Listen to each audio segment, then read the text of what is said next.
vamos a ir hasta Brasil. Qué lindo ir hasta Brasil, porque allí nos está esperando nuestro querido compañero Marcelo Aguilar, periodista uruguayo radicado en aquel país. Marcelo, ¿qué tal? Buen día, bienvenido. ¿Cómo están? ¿Todo bien por ahí? Bien, Muy bárbaro, bien. Marcelo, un gusto saludarte como siempre. Y bueno, vamos a hablar un poco de cómo se está viviendo la previa de las elecciones en Brasil del próximo 2 de octubre, que, bueno, está pasando de todo, Marcelo. Sí. Ya estamos ahora sí en la recta final. Ya casi no falta nada. La campaña se calentó un poco. Los candidatos subieron el tono. Los dos. Se puede ver eso en las propagandas, por ejemplo, en televisión. Ya los dos ya están hablando en otro tono un poco más alto. La campaña de Lula sacó ahora un comercial bastante fuerte sobre el papel de Bolsonaro en la pandemia y sobre lo que ha sido todo su gobierno. Entonces está focalizando también en ese aspecto, y ya se ven las últimas alianzas tratando de conquistar los últimos votos, porque realmente ya casi no falta nada. Claro, Marcelo, se han dado a conocer en las últimas horas, creo, encuestas que siguen dando la preferencia y despegado por varios puntos a Lula sobre Bolsonaro. Esto es parte también de esa rispidez que se origina de cara a esta recta final del 2 de octubre. Bueno, en algún sentido sí, pero creo que tiene más que ver con alianzas. Últimamente Bolsonaro siguió hablándole a su público específico. Esto lo ha demostrado, lo hizo el día 7 de septiembre, la fecha de la independencia de Brasil, lo hizo ahora en Inglaterra, en el funeral de la reina. O sea, sigue agitando sus bases más radicales y sigue hablando para ese público específico. Y Lula ha tratado de ir por otro camino. Lula ha tratado de generar alianzas fuera de su espectro político.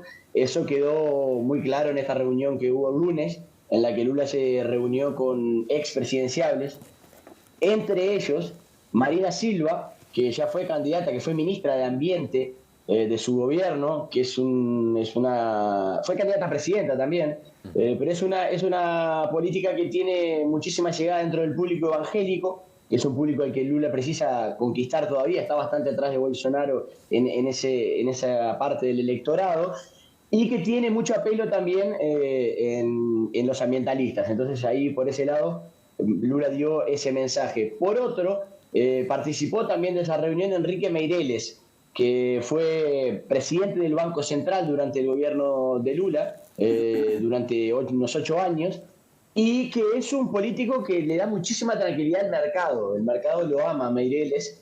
Es un político neoliberal que tiene una política bien alineada con los intereses de esos sectores del mercado. Entonces esto se vio como una señal de tranquilidad en ese sentido, lo que abre también después un escenario futuro de disputa dentro del gobierno para ver hacia dónde va la política económica de Lula, que es algo que todavía no está del todo claro, pero por lo menos en ese sentido de conquistar votos en esa recta final y de darle tranquilidad a sectores del mercado que generalmente ven con cierto recelo los gobiernos progresistas, puede haber sido para la campaña una señal muy positiva. Claro, pero volviendo a las encuestas, se mantiene en un 45-46% la intención de voto con Lula, hacia Lula, y 30-33% con Bolsonaro. Una diferencia que es, por lo menos en la previa, bastante interesante. Interesante, digo, está despegado uno de otro, ¿no?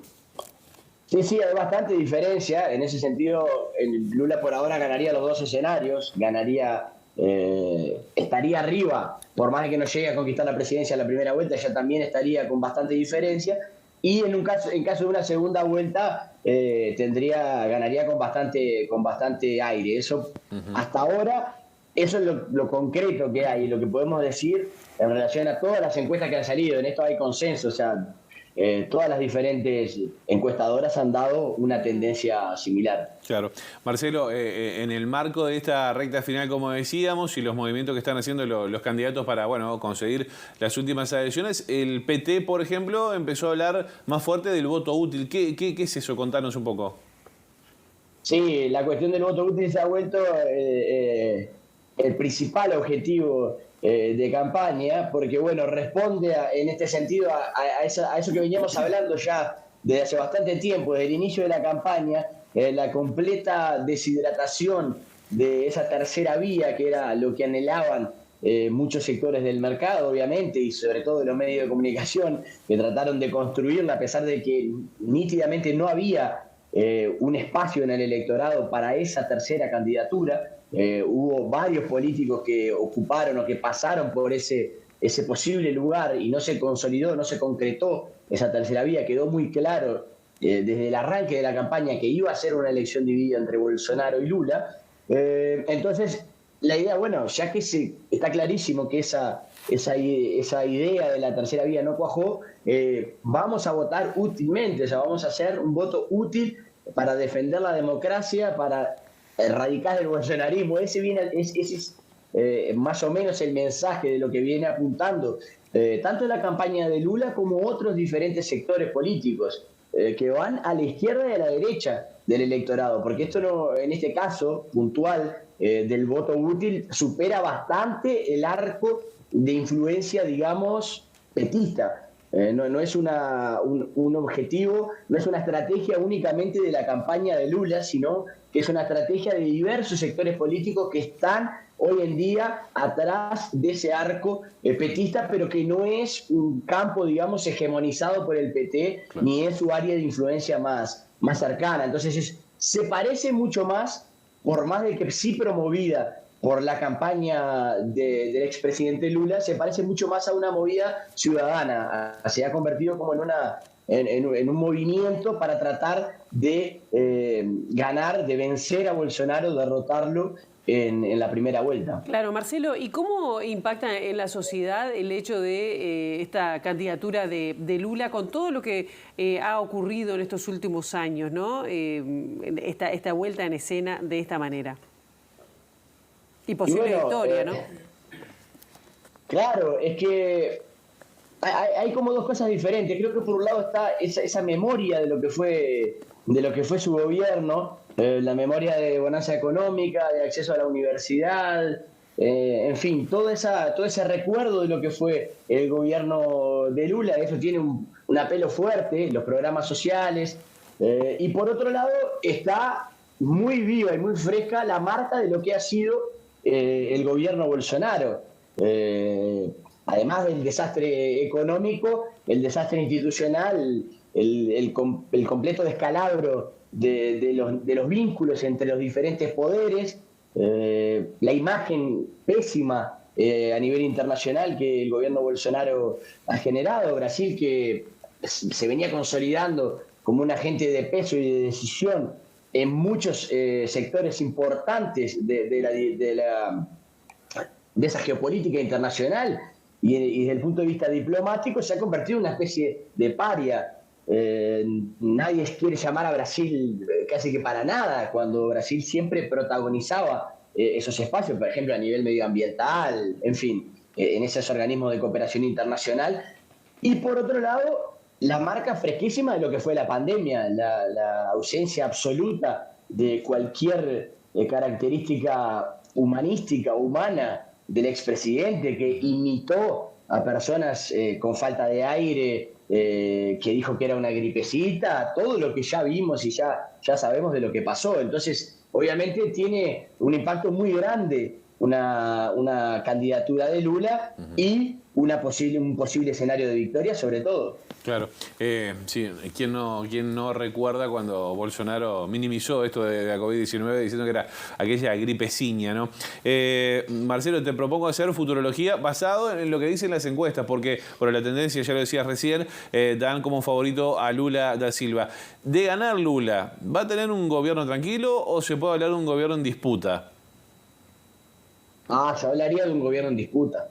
Creo que toda la construcción de la campaña da señales o al menos caminos de lectura para imaginar un gobierno en disputa. Sobre todo por esto, cuando se crea una alianza, un arco de alianzas tan amplio, que con candidatos y con sectores políticos que tienen proyectos tan diferentes de lo que debe ser un país. Eso queda muy claro. Bueno, el caso de Meireles, por ejemplo, es un ejemplo de esto, como lo que decía anteriormente. Y como dicen acá en Brasil, negó almuerzo y grasa. O sea, ningún almuerzo es gratis. Eso se cobra en algún momento. y obviamente va a haber diferentes sectores que van a estar disputando el gobierno. Entonces, en caso de una victoria de Lula, muy probablemente tengamos un gobierno combatido desde afuera y diputado desde adentro. Entonces va a ser esa correlación de fuerzas, ese encuentro de disputas a la interna del gobierno, y quien llegue más fuerte en esas condiciones serán los que marquen el destino y el rumbo de ese posible gobierno. Eso sabemos que eso es muy probable que pase. Ahora, lo que no sabemos es cómo va a actuar la oposición, cuál va a ser el papel del bolsonarismo, sobre todo, porque hay una cierta visión, no solo acá en Brasil, creo que acá en Brasil es bastante extendida, pero quizás más todavía en el continente y en el resto del mundo, hay una visión que yo considero un tanto balsámica, en el sentido de que una llegada de Lula, una victoria de Lula, sobre todo si se consolidara en primera vuelta el día 2 de octubre, como si una llegada de Lula fuera a extirpar el bolsonarismo y le devolviera a Brasil un estado anterior de cosas, una cierta panacea, tanto política como social, un cierto estado de felicidad general, y es algo que sabemos que no va a ocurrir, o al menos no se va a consolidar de inmediato. Y eso obviamente va a marcar lo que sea ese comienzo de gobierno, porque además no podemos olvidarnos de otra cosa. Primero hay que asumir, primero hay que conseguir legitimar el resultado electoral, que ya está cuestionado, ya fue cuestionado por Bolsonaro.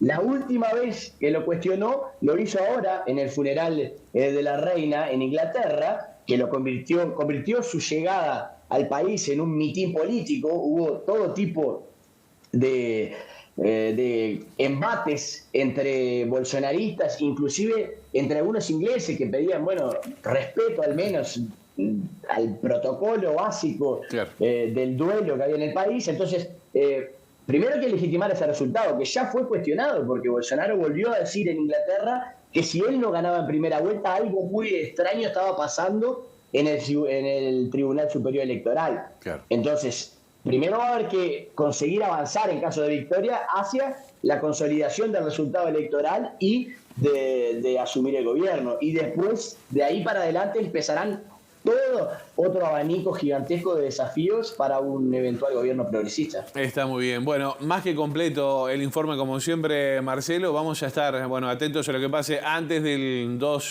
de octubre con las elecciones en Brasil. Y ese fenómeno también a tener en cuenta qué va a pasar con ese bolsonarismo jugando sueltito de cuerpo, ¿no? Ya no estando en el gobierno, que si bien en el gobierno es bravo, imagínate, con menos presión diplomática, por decirlo de alguna manera. Marcelo, te mandamos un fuerte abrazo y seguimos en contacto, Bueno, un abrazo para los dos y para toda la audiencia. Bien, seguimos hablando. Muchísimas gracias. Nosotros ahora hacemos